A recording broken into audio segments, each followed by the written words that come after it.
Hey guys, this is video 1 of probably 11,111. I mean, this is going to be about just breaking down one by one the things that the twin flame teaches us, and I'm still learning what the twin flame teaches us, and it just doesn't seem to stop, so I have no idea how many of these videos I'm going to make. But I'll try to make them brief and kind of interesting so that you don't get bored, because I get bored pretty quick too. So, the thing I want to focus on today, it kind of hit me, is the twin flame and what it teaches us about the intentions that we have. And a lot of people have this sort of jumbled vision of what clear intentions are, so hopefully we can clear that up in this video and kind of shed some light on it, and maybe it'll bring you into a place where you question a lot of intentions in your life. You know, why you're working at the job you're working, why you do what you do, why you wear what you wear.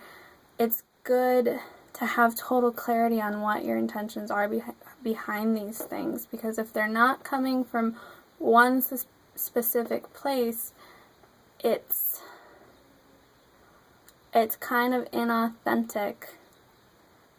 And I know that's kind of rough, but it's true. You know, we really need to get into this place where we live from the authenticity of ourselves, and that is what the twin flame is teaching us on a big, big level. So, what I mean by that is, I gotta give you kind of a metaphor, is a lot of times when we're dating or seeing someone, we do things to attract them. We do things to get them to respond through text, or we don't do things to get them to respond, or we kind of play these little games that seem to be a part of the whole dance, that seems to be real to us and a thing, and we've made it a thing, and it can be a thing, but it's living in this limited space down here, kind of right down here, and it can work and it can be fine, but there's really nowhere to go, versus coming up into this space where it is completely limitless. And to find that totally limitless space, you are going to find yourself needing to go into your heart space when you act, when you speak, and when you don't speak. So, you know, a lot of times we contact our twin, especially if we're the chaser and the twin is the runner. We will be contacting them to manipulate. We'll say whatever we can to manipulate, or to tell them that they've hurt us, or, you know, scold them for not contacting us, or, you know, we play little games like that. And the truth is, none of that is from the heart. None of the aforementioned, it can come from the heart. What comes from the heart is, I miss you. You are missing from me. I love you. I want you close to me. I can't imagine life without you. You are the fire in my heart. I hope we come together soon. This is hard. I'd like it to be easier. Words like that. When you sink into your heart and you just say what's there without trying to say things to get a reaction, you really say what's there, you're going to find yourself calming down and settling into the truth without all the pain and the fear all piled up on top of it. So the twin really teaches us to do that, because a lot of the time there's no amount of manipulation we can put forth to lure our twin in, because the relationship runs on a sort of high frequency that doesn't respond to that. It actually rejects that. That frequency completely rejects any sort of games like that. And I just channeled that. I didn't even know what I was saying until I just pondered it for a second here. The frequency totally rejects that energy. So whatever you're trying to do to get your twin is not going to work. when you meet your twin in this world, that's when the real self-work happens. That twin is going to trigger you to work on you. You're probably going to actually be triggered to try to get them, but when you actually start doing the real work and you're ready, you're going to work on you, and that's when the union can happen. And I'm just feeling a little bizarre right now because things are coming through that I didn't even know, so I'm trying to digest the information.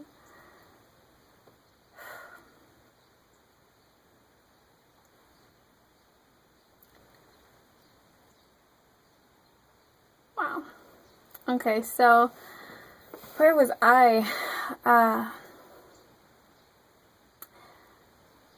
As you come into this place of speaking more from your heart and not from your ego, no longer guarding your words and, oh, I'm not going to say I love them or anything like that because they haven't said it to me. I'm just going to sit back and be cool. Like, when you can let that go, like really let that go, you're going to find this incredible freedom within yourself. You're going to learn that you can love out loud, wildly, even if the other person isn't participating like they should be. You're going to learn that that's free for you to do, to love and have that love and be that love. And if that other person jumps on board, awesome. But until then, you're still going to enjoy the ride. And you're going to start implementing this idea into other parts of your world. You're going to say, okay, why am I at my job? Is it because it's from an authentic place, or is it because I'm too fearful to do anything else? Maybe I'm too fearful to do the work I know I've always been meant to do. Or maybe I don't believe in myself. And maybe that's why I'm there. Why do I wear the clothes I wear? Is it because it's really what I like? It really is what I wear? Or it's because I want attention? Or because I find what I wear is appropriate? Are you doing what's in your heart?